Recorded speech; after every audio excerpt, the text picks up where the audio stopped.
Возрождение переднеазиатского леопарда обсудили накануне на совещании в Русгидро.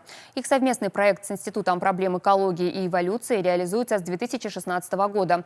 Именно тогда впервые на территории Осетии был зафиксирован переднеазиатский леопард. В рамках проекта проходят полевые исследования для изучения кормовой и конкурентной базы Северной Осетии.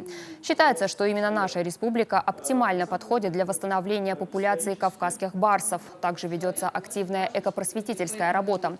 Речь идет об открытых уроках в школах и проведении специальных мероприятий, в числе которых и недавний экофестиваль под названием «День барса». Организаторы отметили значимость леопардов для местной фауны. Совещание – это как бы отчет о проделанной работе этого института изучения проблем экологии и эволюции. Они рассказывают о том, что сделано, какие у них планы, какие впереди будут намечены еще мероприятия.